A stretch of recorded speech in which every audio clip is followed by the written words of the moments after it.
Hello दोस्तों, आज हम पढ़ाएंगे आपको केमिस्ट्री 12th क्लास के मोस्ट इम्पोर्टेंट क्वेश्चन जो पेपर में बार बार पूछे जाते हैं। सिर्फ क्वेश्चन है ओनली चैप्टर नंबर 1 से लेकर चैप्टर नंबर 2 तक। नंबर चैप्टर 1 और चैप्टर 2 के most important question. Number 1 chapter का नाम ठोस अवस्था। इस चैप्टर में 5 नंबर का आता है संकोण अक्षमता। संकोण अक्षमता क्या होती है हमारी? संकोण अक्षमता बराबर जेड गुना परमाणु का आयतन गुना 100 बटे घनीय क्रिस्टल का आयतन। एससी के लिए, बीसीसी के लिए, एफसीसी के लिए, मतलब सरगनीय के लिए, सरगनीय के अंतर केंद्रित घनीय जालक के लिए, फलक केंद्रित घनीय जालक के लिए संकोण क्षमता ज्ञात करना। ये क्वेश्चन 2 नंबर में आता है। या रो बराबर जेड एम अपॉन ए की 3 अन्य, इस पर न्यूमेरिकल आते हैं। इकाई सेल के न्यूमेरिकल आते हैं। इकाई सेल के न्यूमेरिकल कौन से मैंने लिए हैं कुछ क्वेश्चन, जैसे 58.5 ग्राम NaCl में इकाई सेलों की संख्या ज्ञात कीजिए। ये क्वेश्चन 2020 में आया था। जबकि अन्य दे रखा है मैं 23 और सीएल बराबर दे रखा है 35.5। धात्विक स्वर्ण क्रिस्टल आकृति में घन जालक केंद्र है। सोने के 2 ग्राम में इकाई सेलों की अनुमानित संख्या क्या है? सोने का परमाणु भार बराबर 197 है। क्वेश्चन नंबर 3 एक ठोस द्रव्यमान में पोटेशियम परमाणु क्रिस्टल घनीय जालक के केंद्र में स्थित है। पोटेशियम के 4 ग्राम में इकाई सेलों की अनुमानित संख्या ज्ञात कीजिए। ये तीनों क्वेश्चन हमारे इकाई सेल के हैं जो पेपर में आए हुए हैं। ठीक है, अब ये इस चैप्टर में 3 न्यूमेरिकल हो गए हमारे। एक संकोण क्षमता, एक रो बराबर जेड एम अपॉन ए की 3 अन्य और एक इकाई सेल। इन तीनों में से मोस्टली एक क्वेश्चन तो पेपर में आता ही आता है। इस क्वेश्चन में इस चैप्टर में 5 नंबर का चैप्टर है। ये लगभग 1-2 न्यूमेरिकल आ जाता है और 1-2 ऑब्जेक्ट आ जाते हैं। निम्न पर टिप्पणी लिखिए। शॉर्ट की दोष क्या है, फ्रैंकल दोष क्या है, एप केंद्र रिक्ति का दोष। ये क्वेश्चन मोस्ट इंपोर्टेंट है। नंबर 5 फ्रैंकल दोष तथा शॉर्ट की दोष में दोनों को, फ्रैंकल दोष और शॉर्ट की दोष दोनों का उदाहरण है। इसका आंसर है AGBR। ये क्वेश्चन कई बार पेपर में बोर्ड में आ चुका है। चैप्टर नंबर 1 में इतना ही है। ओके, दोबारा बता देता हूँ आपको। इसमें मेन चीज़ आपको करना क्या है, संकोण क्षमता निकालनी है SC के लिए, BCC के लिए, FCC के लिए। या रो बराबर जेड एम अपॉन 1/3 अन्य या इकाई सेल। इन तीनों न्यूमेरिकल में से एक तो पेपर में आना ही आना है, कोई सा है। ठीक है, ओके। चैप्टर नंबर 2 चलते हैं विलियन। ये चैप्टर हमारा 7 नंबर का है। इसमें क्या है? नंबर 1 इमांक तथा क्वथनांक। इमांक क्या होता है, इसके न्यूमेरिकल आते हैं। इमांक इसका फार्मूला डेल्टा TF बराबर 1 गुना KF गुना छोटा W बटे M गुना बड़ा W। और क्वथनांक में डेल्टा TB बराबर 1 गुना KB और छोटा W बटे M गुना बड़ा W। ठीक है, ओके। दूसरा है राउट के वाष्पदाब अवनमन नियम लिखिए तथा उसकी सीमा बताइए। राउट का वाष्पदाब अवनमन नियम P - PS upon P N upon N। इस पर न्यूमेरिकल आते हैं। नंबर 3 क्या है? प्राशन दाब क्या है? P बराबर CRT। R क्या होता है हमारा? कांस्टेंट 0.0821। इस पर न्यूमेरिकल आते हैं। नंबर 4 मोल प्रभाव या मोलेंस क्या है? X विलायक यानी मोल विलायक का मोलेंस कितना होता है? ये होता है बड़ा N बटे छोटा n प्लस बड़ा N, और X विलय छोटा n बटे छोटा n प्लस बड़ा N। नंबर 5 मोलता नॉर्मलता क्या है? इनके न्यूमेरिकल फार्मूला क्या होता है? मोलता का विलय के मोल बटे विलायक की मात्रा किलोग्राम में। मोलता विलय के मोल बटे विलयन का आयतन लीटर में। नॉर्मलता विलय के तुल्यांकों की संख्या बटे विलयन का आयतन लीटर में। अगला क्वेश्चन नंबर 6 मोलता तथा नॉर्मलता के संबंध इन दोनों सूत्र स्थापित करने को आता है। क्या होता है? नॉर्मलता बराबर अक्षांशता गुना मोलता। अब इनके मैंने सबके एक न्यूमेरिकल लिए हैं।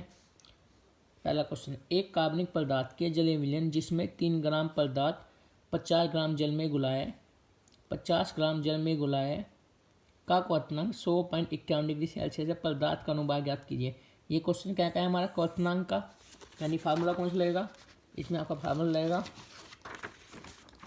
ये वाला डेल्टा TB बराबर 1 गुना KB गुना छोटा W बटे M गुना बड़ा W। क्वेश्चन नंबर 2 चलते हैं। सबका एक न्यूमेरिकल लिया है मैंने।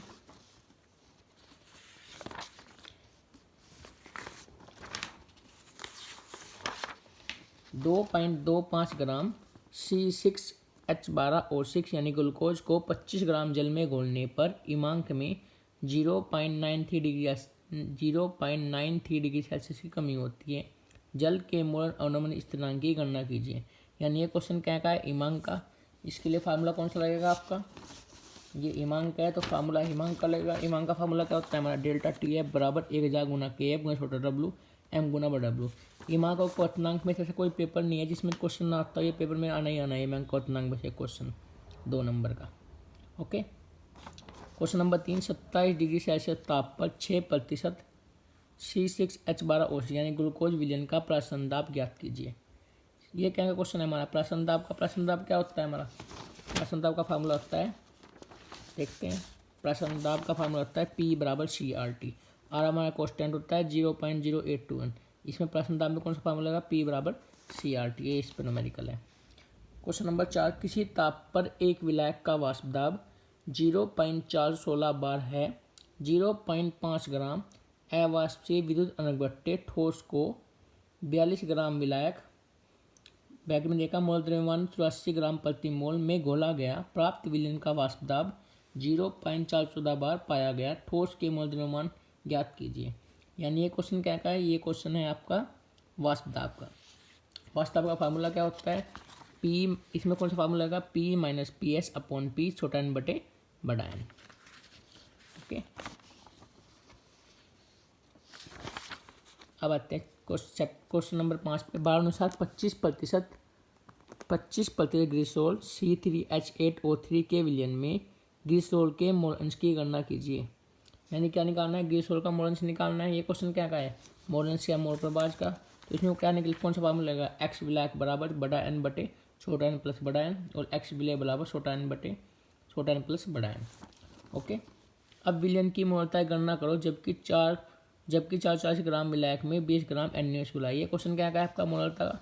मोलता क्या होती है आपकी, मोलता होती है आपकी विलय के मोल बटे विलायक की मात्रा किलोग्राम में। ये इससे हो जाएगा।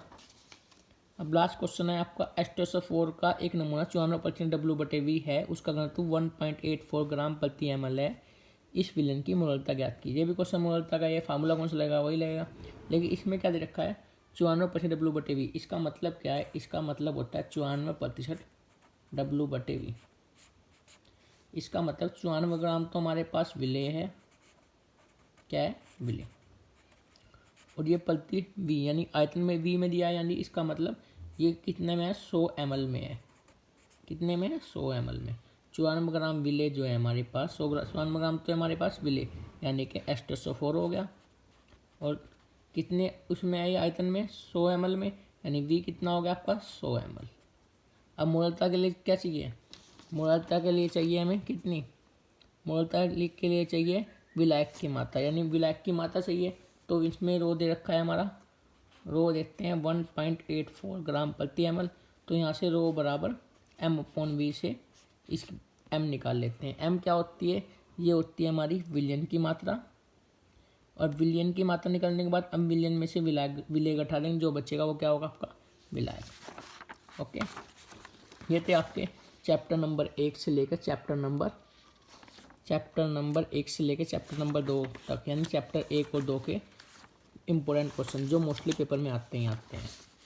ठीक है, अगर आपको कोई क्वेश्चन डाउट है तो वैसे मैं इन सब के जो आपका विलयन वाला चैप्टर है उन सब के एक क्वेश्चन ये सॉल्यूशन दे दूँगा। ओके।